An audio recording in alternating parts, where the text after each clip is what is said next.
আনন্দিত মন মন্ত্ৰীসকল মন্ত্ৰীগণ মাতি ৰজাই বুলিলা বচন চিন্তা নকৰিবা তুমি কথা দিলো মই ও চিন্তা নকৰিবা তুমি কথা দিলো মই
অহাকালি মোৰ পুত্ৰ নীলমণিৰ মই পাতিম বিয়া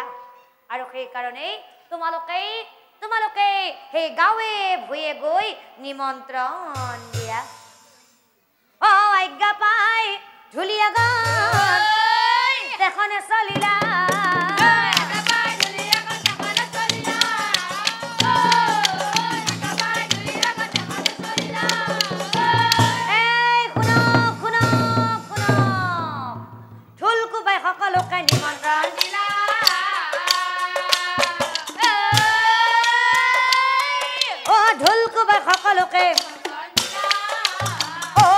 কথা সকলোৱে শুনিব বনিহঁত যাবিনে আহি থাক মাতামাতি কৰি হবে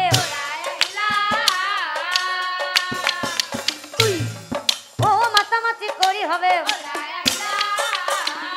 বনিহঁত ভাই খতাদাৰ পুতৰ বিয়া খাব যা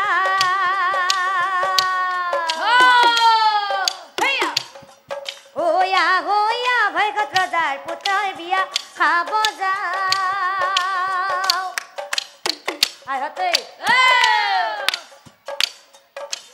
ৰজা পুত্ৰ কইনা আনি ৰাখি থৈছে ঘৰে ৰাখি থৈছে ঘৰে ৰজা ঘৰৰ বিয়া বিয়া খাম কইনা চামাই একেলগে ৰজাৰ পুতাৰ বিয়া খাব যা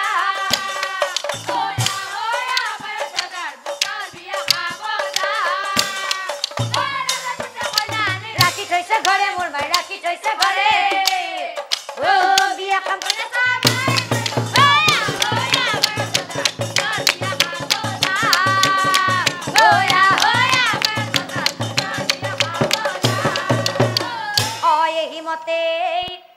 নারী গণে আলোচনা কইনা ধুয়াব যায় কলার গড়ে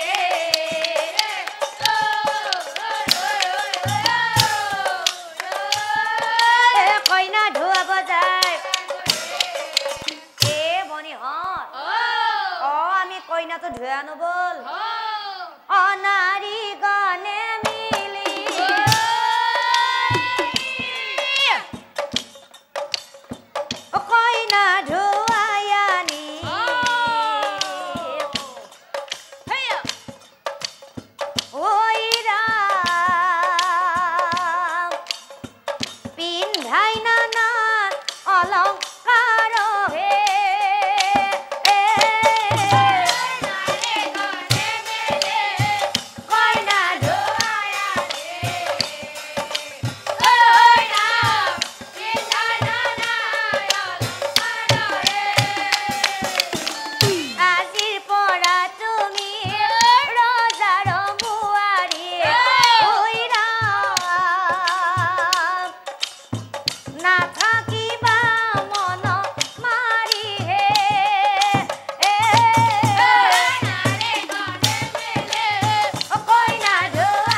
গীত গাই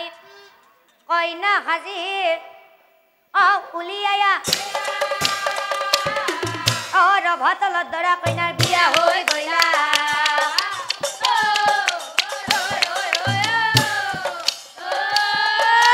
ৰভাতলত দৰা কইনাৰ এনেদৰে বহুতো হাঁহি ধেমালিৰে ৰজাৰ পুত্ৰ নীলমণি আৰু সেই মায়াকলিৰ বিয়াখন শেষ হৈ যায় এতিয়া সিহঁত দুয়ো আচল খেলাখন বিয়াৰ পিছদিনাখন সেই নীলমণিয়ে কি কৰে জানে কি কৰে প্ৰতিজ্ঞাত বন্দী স্বামী তিৰিৰ কাপোৰ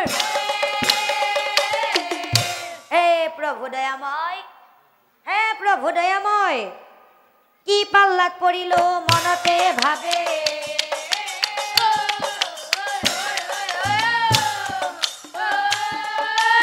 কি পাল্লাত পৰিলো মনতে ভাবে কেতিয়াবা যদি কি তেৰা বেকা কৰে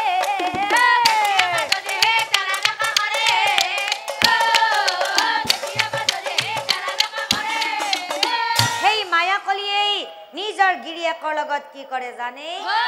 কি কৰে নিজৰ স্বামীৰ কাণত ধৰি ঘূৰাই চৰ মাৰে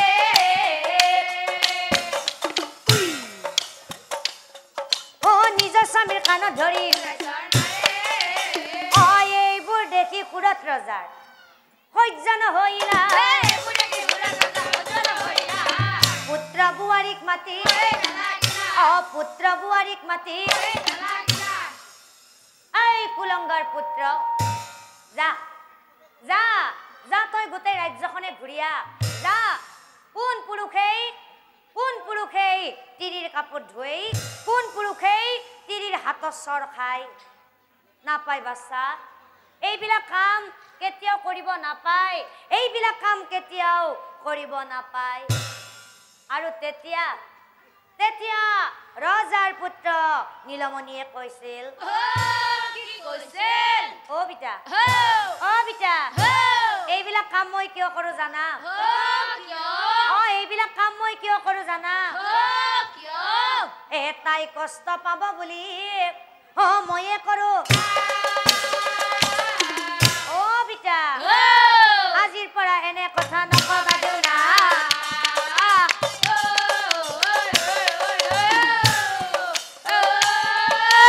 আজিৰ পৰা এনে কথা আৰু পিতা মোৰ তিৰি কেতিয়া সৰু নকৰো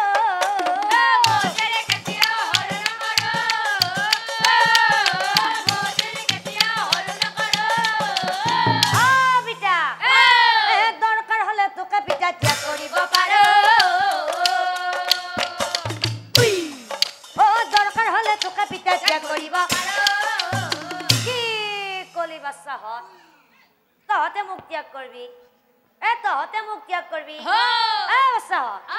অধগতি যাবি বাচ্চাহত অধগতি যাবি আৰু খুন বোৱাৰী তোকো এটা কথা কওঁ নিজৰ স্বামীক বোৱাৰী তাই কৰিবি বোৱাৰী স্বামী শহুৰক নামানিলে যাবি অধগতি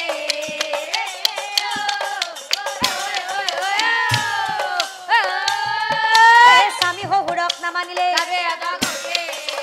আৰু তেতিয়া সেই মায়াকলি বোৱাৰীয়ে সুৰত ৰজাক কৈছিল অ বুঢ়া আমাৰ দেউতাৰ মৰম দেখা পাই তোৰ একদম চকু লাগি গৈছে অ বুঢ়া তোৰ পুত্ৰ হৈছে এটা হাতী আৰু মই হৈছো তাৰ মাউত গতিকে মোৰ হাতী মই মাউত মই তাক যেনে কৈছ অ বুঢ়া তোৰ কবৰ অধিকাৰে সঁচা কথা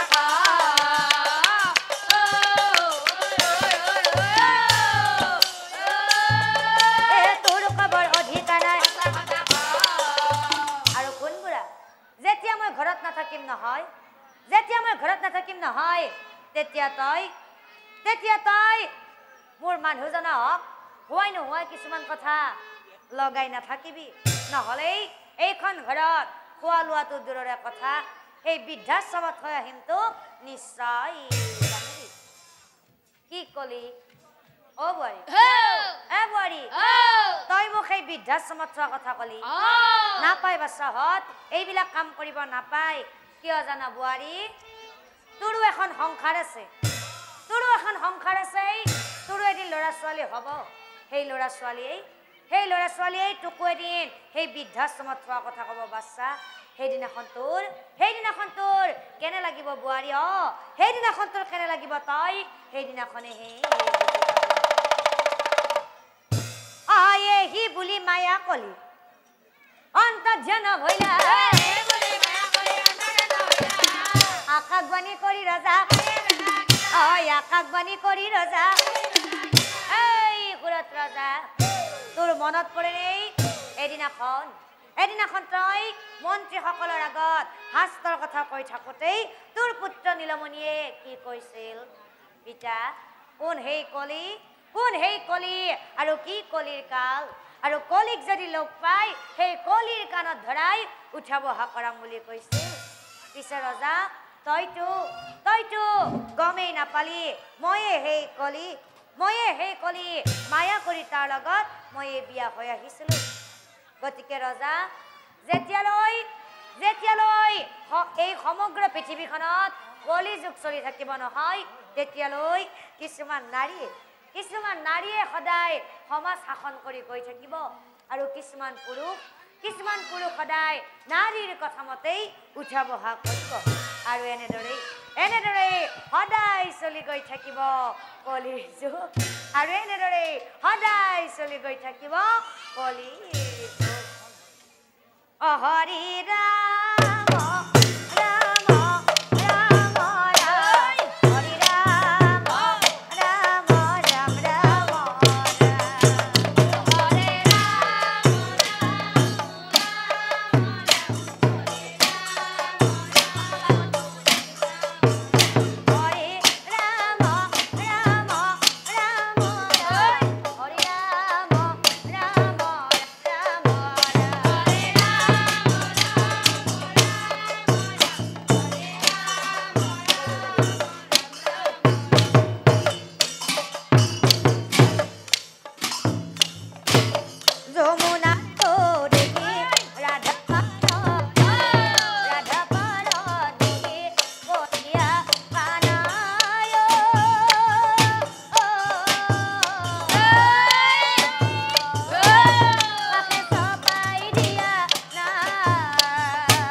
ধন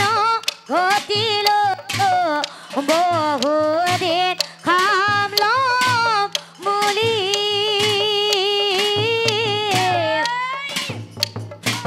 যাবৰে সময়ত টানি বাহিৰ কৰে ঘৰ আহব বুলি অ বাছা মোৰ ঘৰ